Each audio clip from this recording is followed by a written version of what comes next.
tajibu, kepada siapa zakat fitrah itu diwajibkan? Tajibu ala kulli muslimin hurrin, diwajibkan kepada semua orang muslim yang merdeka, yang memiliki yamliku kuta yaumil id wa lailatihi, memiliki makanan pokok pada hari Idul Fitri dan malamnya. Jadi seumpama kebutuhan biaya hidup seseorang satu hari dan malamnya itu seumpama 100.000 katakanlah, kok mempunyai uang 150.000, itu dia sudah kewajiban zakat fitrah karena dia yamliku quta yaumil id wa lailatihi, memiliki makanan pokok pada hari id dan malamnya. Sawaun akana dzakaran am unsa, baik dia laki-laki atau perempuan. Sagiron am kabiron, baik kecil atau besar. Qurron am abda.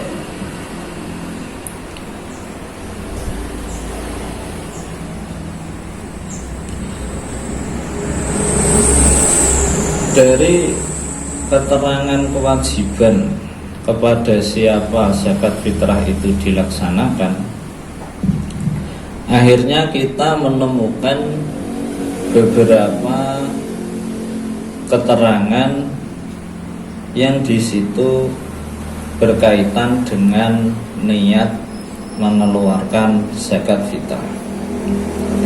Dalam artian, kadang kita menemui redaksi niat zakat fitrah, yaitu nawaitu an ukhrija zakatal fitri an waladi, dari anakku as-shaghir, atau nawaitu an ukhrija zakatal fitri an abi, saya mengeluarkan zakat fitrah dari ayahku.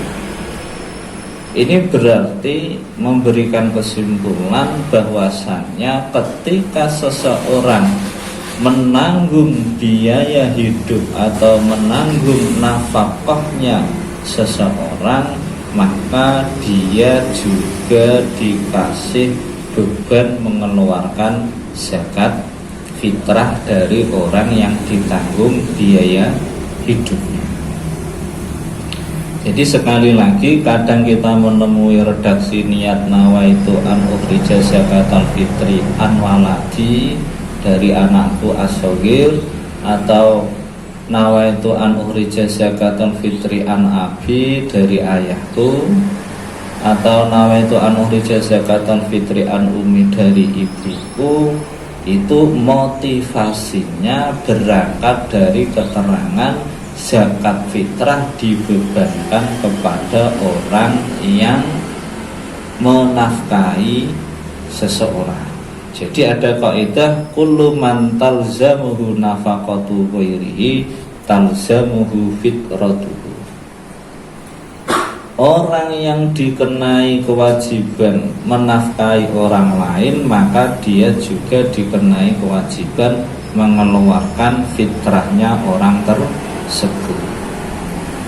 Jadi kok seumpama kita punya saudara yang mana saudara kita itu kaya, sudah besar, dalam artian saudara kita biaya hidupnya ditanggung sendiri, terus kok kita mau mengeluarkan zakat fitrah atas saudara kita, itu kalau menurut hukum fikihnya itu dia harus mendapatkan izin dari muzakinya. Jadi seumpama Pak Sahal punya saudara, saudaranya kan kaya-kaya, itu kok dia mau mengeluarkan zakat fitrahnya saudaranya, padahal saudaranya itu biaya hidupnya, nafkahnya tidak dia tanggung, maka Pak Sahal itu ketika mengeluarkan zakat fitrah saudaranya itu, satu, harus mendapatkan izin dari saudaranya. Kalau tidak mendapatkan izin, ya nanti tidak mencukupi untuk menjadi zakat fitrah dari saudaranya tersebut. Dapat pahala? Ya dapat, tapi pahalanya tidak pahala zakat fitrah.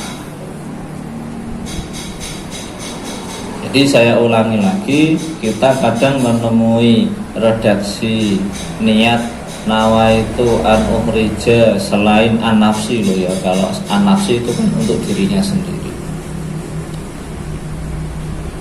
untuk dirinya sendiri. Itu motivasinya itu berangkat dari keterangan bahwasanya kullu man talzamuhu nafaqatu ghairihi talzamuhu fitratuhu. Jadi orang yang menanggung nafkah orang lain, maka zakat fitrah dari orang lain tersebut itu juga dibebankan kepada orang tersebut. Lah kalau untuk anaknya, kalau untuk istrinya, ya itu kan berarti orang-orang yang biaya hidupnya ditanggung, berarti tidak usah mendapatkan izin. Jadi seumpama napa istrine badhe mengeluarkan zakat, terus gak usah Bu, wis aku wis ngetokke zakat. Berarti itu tidak masalah, tidak apa-apa sekalipun istrinya belum tahu atau belum mengasih izin, tidak masalah.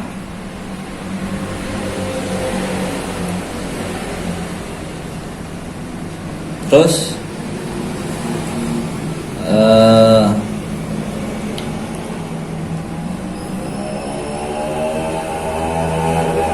apa itu nyun sewu? Kadang kan di masyarakat nopo niatnya itu berhasil dicawuk barang ya, dicekel ngoten nggih.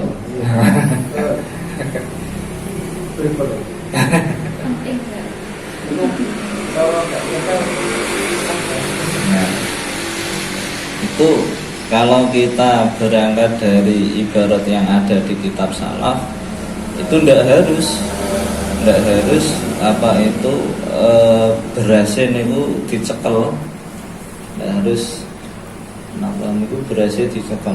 Sebab tempatnya niat itu ya ketika dia membedakan, ketika dia ifros, ketika dia mengeluarkan, nggak harus. Cuma seumpama panjenengan begitu nggih, malah bagus, lebih hati-hati. Cuma kitab yang ada itu niatnya zakat fitrah itu tidak harus ketika nombor niku dengan memegang beras yang ada di dalam plastik kresek tadi. Untuk ukurannya di dalam kitab ini itu kalau dikonversi dengan satuan yang ada di Indonesia itu dalam kitab ini 2,75 kg. 2,75 kg. Namun yang pasti itu di dalam nasnya itu satu sok 4 mud. Lebih baiknya itu tadi lebih dilengkapi, jangan 2,5 kg terlalu mepet di langkungi gede. Ada pertanyaan?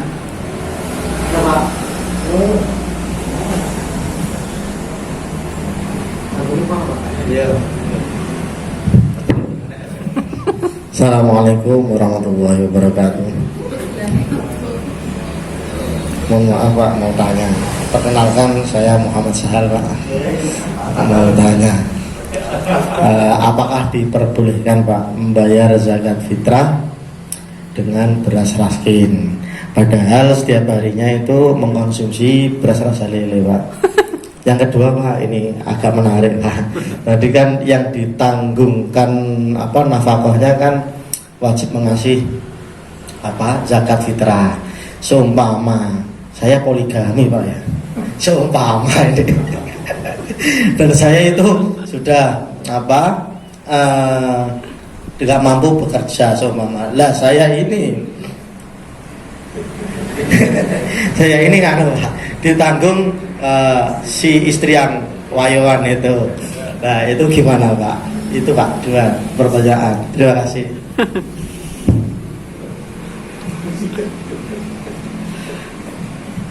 Ya, terima kasih pertanyaannya. Itu yang pertama tadi tentang mengeluarkan zakat fitrah dengan beras raskin.